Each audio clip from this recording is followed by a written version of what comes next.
Hello everyone, welcome back to Epic Pwnage Gaming. This is Russ, and today we have NFL Offseason Review Part 3. Today we'll be taking a look at the NFC East and the NFC North as we move into the final two videos here. First up is the Dallas Cowboys, who, out of all the teams, as we got towards the end of the last video, we had a lot of teams that didn't really do a whole lot. Well, the Dallas Cowboys did the least. After losing guys like Tony Pollard, Michael Gallup to free agency, they did this. They signed 3 running backs. They re-signed Rico Dowdle. They also get back Ezekiel Elliott, who was still getting paid by the Cowboys last season while he was playing with the New England Patriots, and is still going to get paid from his past contract for the final year this year, as well as the new contract that he just signed with them worth $6 million. So in total, he's making $9 million from the Cowboys. Pays to have 2 good contracts, I guess. They also get running back Royce Freeman in free agency, offensive tackle Chuma Udaga. They also get linebacker Eric Kendricks, cornerback Jordan Lewis, and long snapper Trent Sieg. All right, moving on to the New York Giants, who sign quarterback Drew Lock on a 1-year, $5 million deal with $4.95 million guaranteed. So almost fully guaranteed, about 95% guaranteed there. You also get running back Devin Singletary, who spent a couple years with Buffalo and Houston. You also get wide receivers Miles Boykin, Isaiah McKenzie, and Allen Robinson onto the Giants. Allen Robinson, a name I haven't heard in a long time, might become relevant again. We'll see what happens between the quarterback battle that we'll see during the preseason, because there might be some reservations about Daniel Jones even after they give him that huge contract. If I were Brian Daboll, I would definitely start a quarterback competition in training camp this offseason and during the preseason. See how they do, split the reps between them. Let's see if Drew Lock can actually take that next step and be a starting caliber player. From the times that I watched him with the Seattle Seahawks last season, he was fantastic, and at times I thought he played better than Geno Smith. I thought he was more fit to lead that team than Geno Smith, but Pete Carroll had his mind made up. Geno Smith was the starter as soon as he got healthy again, and we all know what happened from there on. Now, moving on to the offensive line that they've reconstructed and filled with more depth, they got Jermaine Elaminor, who signed a 2-year, $14 million contract. Matt Nelson signed a free agent deal. John Runyon signed a free agent deal. Aaron Stiney also signed a free agent deal, as well as Austin Schultman. They also got to re-sign Darnay Holmes, defensive back, and linebacker Isaiah Simmons also re-signed with them as well. They also signed free agents Jalen Mills and Trey Herndon to their cornerback room. But the most important thing that they did this offseason was shore up their edge rushing, so they got someone to play opposite of Kayvon Thibodeau in edge rusher Brian Burns, who was acquired in a trade with the Panthers, along with a 2024 5th-round pick in exchange for a 2024 2nd and 5th-round picks and a conditional 2025 5th-rounder. Burns signed a new 5-year deal with the Giants worth $150 million, with $76 million of that guaranteed at the signing. The former first-rounder had initially received a non-exclusive franchise tag from Carolina after they failed to reach a new deal. Moving on, you have the Philadelphia Eagles, who pick up Will Grier, who signed a 1-year deal. Quarterback Kenny Pickett acquired in a trade with the Steelers, along with a 2024 4th-round pick in exchange for a 2024 3rd-rounder and 2 2025 7th-round picks as well. They also signed Saquon Barkley to a 3-year, $37 million deal. They also get wide receiver A.J. Brown back on a $96 million extension. They also get wide receiver Paris Campbell. Devontae Smith also had his 5th-year option exercised and also agreed to a 3-year, $75 million contract. $51 million of that is also guaranteed. So Smith will be kept under contract with the Philadelphia Eagles through the 2028 NFL season. You also have tight end Albert Boonam. He signed a 1-year extension with the team. Tight end C.J. Uzama also signs a 1-year deal. Mekhi Becton signs a 1-year deal.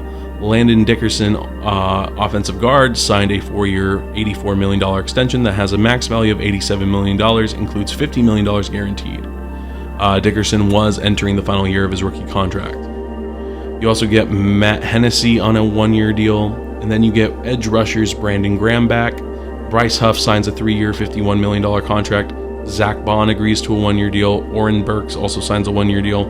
Julian Okwara also signs a free agent deal. Devin White signed a 1-year, $77.5 million deal. Tyler Hall signs a 1-year contract. Avonte Maddox re-signs for 1 year. CJ Gardner-Johnson signs a 3-year deal worth up to $33 million. Jake Elliott agreed to terms on a 4-year, $24 million extension that includes $14.2 million guaranteed. Elliott was entering the final year of his contract this season. Then you have punter Brandon Mann, who agreed on a 1-year extension, and long snapper Rick Lovato, who signed a 2-year extension. Up next is the Washington Commanders, who did quite a bit in the offseason. They were pretty busy.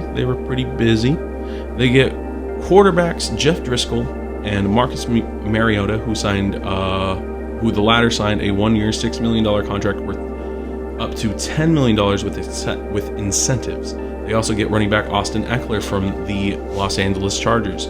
They also re-signed Jamison Crowder. They have Olamide Zaccheaus, who signed a free agent deal. Tight end Zach Ertz also signed a 1-year deal worth up to $5 million. Cornelius Lucas, Nick Allegretti, Tyler B. Latter of the two also signed 3-year deals, Nick's being $16 million and Tyler's being 3-year, $30 million. Michael Dieter also signed a free agent deal. Dorrance Armstrong signed a 3-year deal worth up to $45 million. Cleveland Farrell signed a 1-year, $3.75 million deal. So they spent around cap, it looked like. They spent around a lot of cap. They also got edge rushers Dante Fuller Jr. and F.A. Obata. They also get linebackers Bobby Wagner and Frankie Louvu. Linebacker Michael Walker also joins the team, as well as Michael Davis, James Pierre, Jeremy Chin, and long snapper Tyler Ott. Moving on to the NFC North, going with the Chicago Bears, who did draft first overall. They took USC's Caleb Williams, and no matter how you feel about the guy, whether you think he's too feminine to play quarterback, too feminine to play football, thinks he's too strung up on mental health to be a good player, I say give the kid a chance. Let's see what he can do. But this has to be the best situation that a rookie is walking into. I think it's one of the best situations that a rookie has ever walked into when it comes to having a team ready and built around him. They were building for this kid since last season, when there were still doubts about Justin Jefferson, when there were doubts about Justin Fields, whether or not he could be that next level quarterback that most teams needed in order to reach a Super Bowl. But this is what the team did on offense. So they go out and get running back DeAndre Swift on a 3-year, $24 million deal. Keenan Allen acquired in a trade with the Chargers, as I referenced in last video. Wide receiver Dante Pettis re-signed to the team on a 1-year deal. Ryan Bates acquired in a trade with the Bills in exchange for a 2024 5th-round pick. Offensive line Jake Curran. Matt Pryor, offensive lineman, also signs. Center Coleman Shelton. Tight end Gerald Everett, all signed to the team on offense. This team has everything equipped for Caleb Williams to exceed. If Caleb Williams does not succeed in this offense, something is seriously wrong and something needs to be reassessed, or someone needs to be fired. If this team fails and this team sinks and Caleb Williams underperforms, he will be the quickest first-round pick to be labeled as a bust. We'll see what happens with the Chicago Bears, because historically, not so great with quarterback play. I mean, they get above-level play from time to time in guys like Jim McMahon during the 1985 run that they had, and in guys like Jay Cutler during the 2010 run. So if Caleb Williams can't at least be that consistently, there's something wrong. He has a team built to succeed around him. And if he's not the missing piece in this engine, I don't know what is. I don't know who could be the answer to the Chicago Bears quarterback woes. On defense, however, they did also bolster that. Not too many moves, just like 5 players re-signed to defense and 1 long snapper also re-signed. They get defensive end Jake Martin, linebacker Eamon Ogbongbemiga signed a 1-year, $2.1 million deal. Cornerback Jalen Johnson re-signs to the team on a 4-year, $76 million deal. Kevin Byard signs a 2-year deal. Jonathan Owens also agrees to terms on a 2-year deal. So a lot of them signing for multi-years, trying to see what this team could actually be and the potential of it all. So we'll see what happens. Next up, the Detroit Lions. Now, this was the team that I also picked to win the NFC North last year. I am picking them to win it again. I think that this could very well end up being the best team in the NFC. They have a lot of potential, and they did nothing else but get better.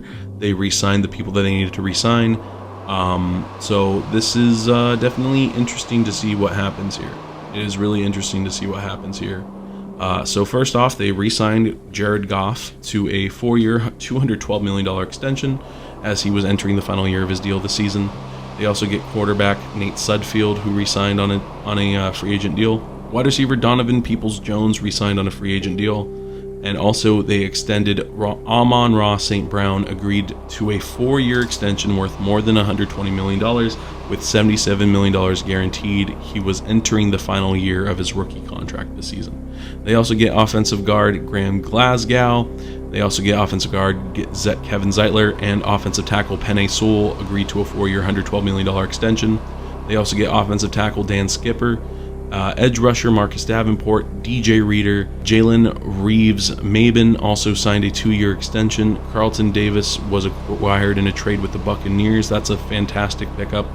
Emmanuel Mosby also re-signed to the team. Cornerback Amik Robertson signs a 2-year, $9.25 million deal that's worth up to $10.75 million. Cornerback Kendall Vilder also re-signs on a free agent deal, as well as kickers Michael Badgley and long snapper Scott Daly. Next, the Green Bay Packers. They re-sign running back A.J. Dillons, and after losing their star running back last season, they go out and get Josh Jacobs on a 4-year, $48 million deal. They also signed tight end Tyler Davis, offensive tackle Andre Dillard, linebacker Eric Wilson, Cody Ballantyne, cornerback / kick/punt returner as well, Keyshawn Nixon also re-signed to the team on a 3-year, $18 million deal. Safety Xavier McKinney also signed a 4-year deal with them as well, worth $68 million, including $25 million in year 1 of that deal. Kicker Greg Joseph also signed a 1-year deal worth up to $1.295 million. And finally, for this video, we have the Minnesota Vikings. I'm just going to gloss over there because they did make a lot of moves just to improve the team. We'll see what happens with them. They get quarterback Sam Darnold on a 1-year contract for $8.75 million, which has a max value of 10. They also get running back Aaron Jones. Sorry, Aaron Jones was his name, that played for the Green Bay Packers. Don't crucify me in the comments, please. Anyway, he signs a 1-year, $7 million deal. Wide receiver Justin Jefferson signed a 4-year, $140 million extension. Wide receiver Brandon Powell re-signed on a 1-year, $2 million deal. They get wide receiver Trent Sherfield, tight end Johnny Munt, tight end Robert Tunyon, offensive tackle David Queensberry, Dan Freeney, offensive guard Dalton Risner, edge rushers Jonathan Greenard, Andrew Van Ginkel, Jihad Ward, defensive tackle Jerry Tillery, defensive lineman Jonathan Bullard, Jonah Williams, linebackers Blake Cashman, Kamu Grugier-Hill, cornerback Shaquille Griffin, and kicker John Parker Romo. So they did a lot. They did a lot to replace a lot of pieces and improve their depth. So we'll see how they use that to move up. The two teams that I really see in the NFC North competing for the NFC North crown, it's probably going to come down to the Green Bay Packers and the Detroit Lions. There are no two teams better than them right now. I think the Bears need a little more time to let Caleb Williams develop, although I'm sure he'll have a stellar rookie campaign. I'm not sure how that'll translate to the win-loss record. As well as the Minnesota Vikings, I just don't know until I see it, is the next video. So thank you guys so much for watching this one. Anyway, guys, thank you guys so much for watching this video. I will see you guys in the next one. Remember to click that like button, hit the share button to get this out to your friends, and hit the subscribe button if you are new and you are enjoying all this content. Also, let me know what you guys think of these videos down in the comments below. Give us your feedback, and we hope to hear from you soon. Anyway, this has been Russ, and I'm signing off.